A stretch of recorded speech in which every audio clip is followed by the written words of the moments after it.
Two senators from opposite parties working together? How does that happen these days? Well, this week, Republican Senator Marco Rubio and Democratic Senator Chris Coons jointly introduced a bipartisan jobs bill, and they think both parties can support. Florida Senator Marco Rubio joins us now. Senator, great to see you. Thanks so much. Let's talk about your jobs bill and why you think that this can succeed. First of all, what's in it?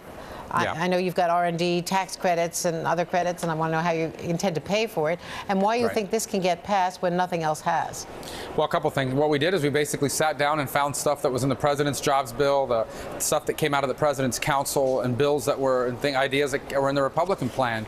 And if we found things that all three, parties agreed to, both political parties agreed to, we put it in the bill. And so we were able to put together about 6 to 8 things that are pretty meaningful. I mean, there's a tax credit that's existing tax law. This is not new. We're just extending an existing law that allows a small business, for example, to write off the cost of buying, a piece of equipment for their business. We also added some new stuff that came from job creators, a franchise fee tax credit for veterans. We did something. We want to get rid of the immigration quotas, which is a bill that Lamar Smith has filed and Jason Chaffetz have filed in the House, that gets rid of the immigration quotas and really allows us to attract the best and the brightest to come into our country and help create jobs. So it was a bunch of things like that that Senator Coons and I put in there. It's stuff everybody agrees on. That's why it's called the AGREE Act. And then now, of course, the challenge is going to be to get it moving forward in this climate and in this environment. But there's no excuse not to support it. Well, first of all, what would be the cost? We all know what the overall climate is.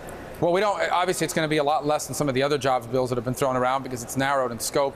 We're going to get what they call, you know this well, but maybe some of the viewers don't, a Congressional Budget Office score. It'll tell us how much money it theoretically costs. And then we're going to go out and identify ways to pay for it by reducing spending in other parts of our budget. But we don't think that's going to be very difficult to do.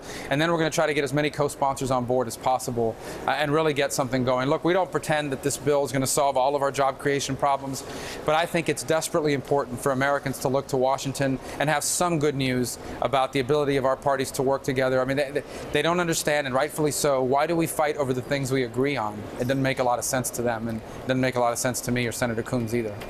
Well, let's talk about some of the things that you guys don't agree on. Where do you stand on Pat Toomey, your colleague from Pennsylvania, who is a fellow Republican? He has tried to come up with some way around the no tax pledge, some basis of agreement on the super committee.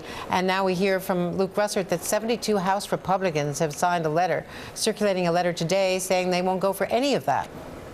Well, first of all, I think Pat Toomey deserves a lot of credit. He has credentials, conservative credentials that are unquestionable, and he used to be president of the Club for Growth, and so I'm glad he's in that room. I object to the whole process of the super committee. I voted against it. I thought it was a bad idea. I continue to think it's a bad idea. This is major public policy. In fact, it's probably some of the biggest things that we'll do around here in the next 20 or 30 years, and it's all being done in secret, behind closed doors, without any public input or deliberation. It's going to come out at the last minute, and we're only going to get an up or down vote with no ability to amend it. I think that's really bad. And with all due respect to the 12 members of the committee who I think are working hard and trying to get a result that's good for our country. Now, you asked me about the no tax pledge, and so I'll tell you where I come from on that. And it's not about some ideological belief. It's about the simple belief that I have that raising taxes is bad for job creation. And that's the number one thing we need to do, is grow our economy. And I honestly believe, I support tax reform. I support looking at our code and saying there are things that don't belong in there perhaps. Let's study and see what let's identify what those things are. But let's flatten the tax code, let's simplify it, let's make it easier and more predictable. But at the end of the day, I think that an economy that's not creating jobs is not an economy that can afford to be raising taxes. So I appreciate Senator Toomey's flexibility, because he just wants to get a result for our country. But I think we have to be very cautious about increasing taxes at a time of such historic high unemployment. That's what the president believed. That's what he said last year. Senator, I want to ask you about 2012, because the group of Republican candidates have not exactly been impressive, especially in debates on foreign policy. Were you a little bit shocked yourself at Herman Cain's answer on Libya, Rick Perry's brain freeze, at the performance of some of these candidates, your fellow Republicans? What kind of field is it this year? Yeah. Well, first of all, a couple things are happening. But one, we have more debates than we've ever had. So at this stage in the process, candidates are usually out doing the retail politics, not the debates. But shouldn't they be better at debates? I mean, debates, 23 or more debates helped make Barack Obama and Hillary Clinton better debaters. And Mitt Romney's debates last cycle made him a better debater. Look at these guys. They're getting worse, not better.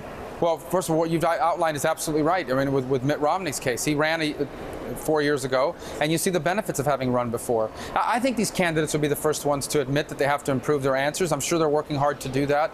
But here's where I take comfort. I am 100% confident that we are going to nominate someone for president. I can't tell you who that's going to be, but I have no doubt we will nominate someone for president as our nominee that will not just be a sharp contrast to the direction the president wants to take our country, but it's going to offer viable, appealing alternatives to what the president's done during his first 4 years. I don't think the president has a good argument to make. He's going to come to the American people next year and ask for a 4-year extension on his, contract, so to speak.